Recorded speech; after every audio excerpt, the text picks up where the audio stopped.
Magandang araw sa inyong lahat. Ang ating review ngayon ay circumference of a circle.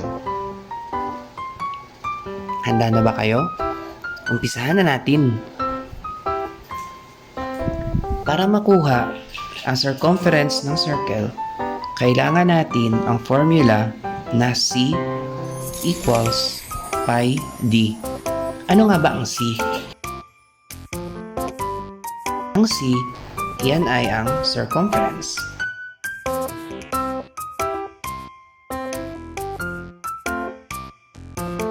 Ang pi ay equals to 3.14 at ang d, yan naman ay ang diameter. So meron tayong problem dito. D or diameter is equals to 1/4 centimeter. So, ang gagamitin natin na formula ay C equals pi times diameter. So, ang pi dito ay 3.14. Ang diameter dito ay 1/4. So, since na ang 1/4 ay nasa fraction form, ang gagawin natin ay i-convert natin ang fraction into decimal number.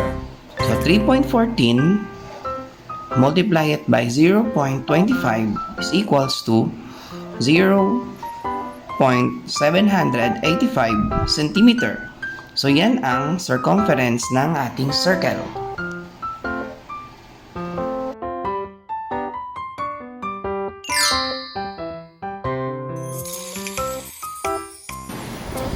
Volume of cylinder.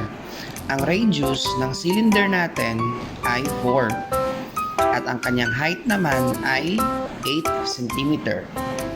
So, paano natin makukuha ang volume ng cylinder na ito?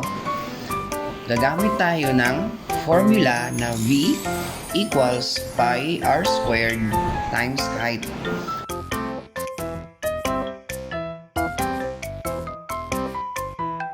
So, V dito is volume. I is 3.14. R is the radius.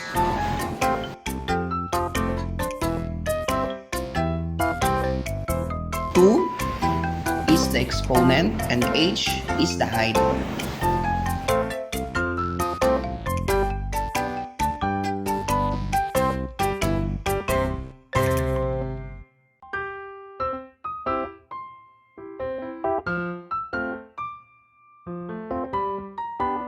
So, V equals pi r squared times height.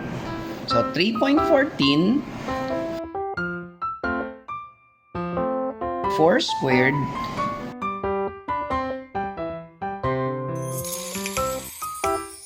times 8 centimeter.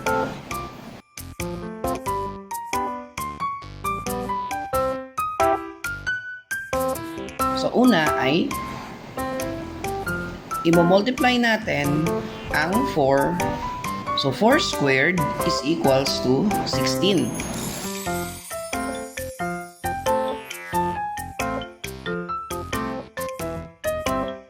So, 3.14 times 16 is equals to 50.24.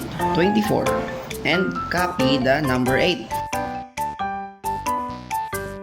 So, 50.24 times 8 is equals to 401.92 centimeter. Yan ang ating volume.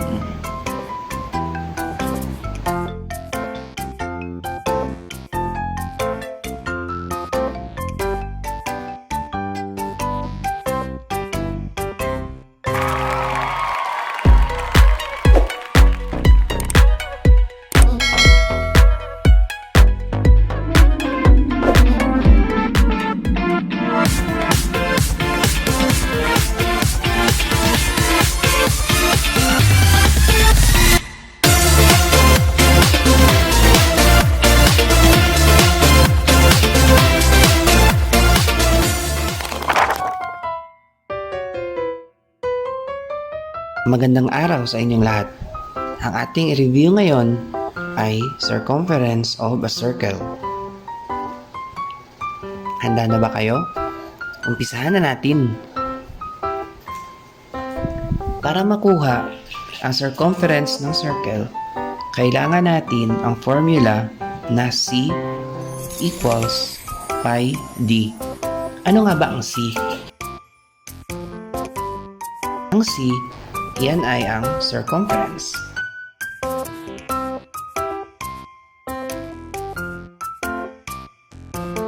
Ang pi ay equals to 3.14 at ang d, yan naman ay ang diameter.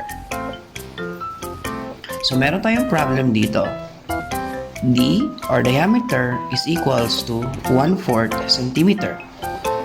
So ang gagamitin natin na formula ay C equals pi times diameter. So ang pi dito ay 3.14. Ang diameter dito ay 1/4. So since na ang 1/4 ay nasa fraction form, ang gagawin natin ay i-convert natin ang fraction into decimal number. So 3.14 multiply it by 0.25 is equals to 0.785 centimeter. So yan ang circumference ng ating circle.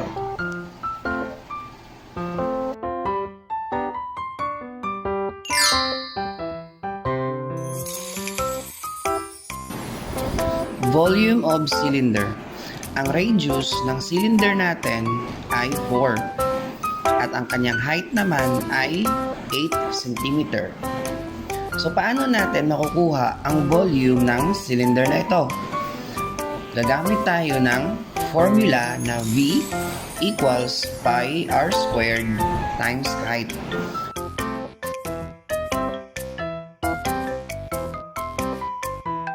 So V dito is volume, I is 3.14, R is the radius,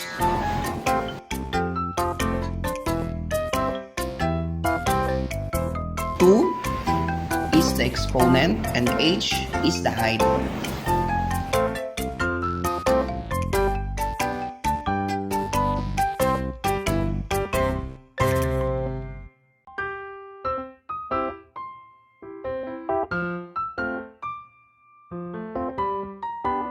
So V equals pi r squared times height. So 3.14 4 squared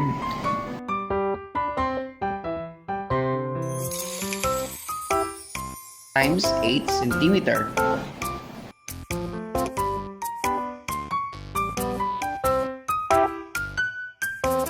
So una ay i-multiply natin ang 4. So 4 squared is equals to 16.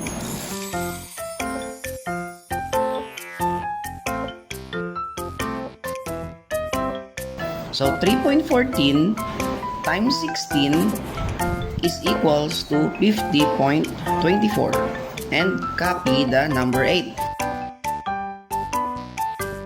So 50.24 times 8 is equals to 401.92 centimeter. Yan ang ating volume.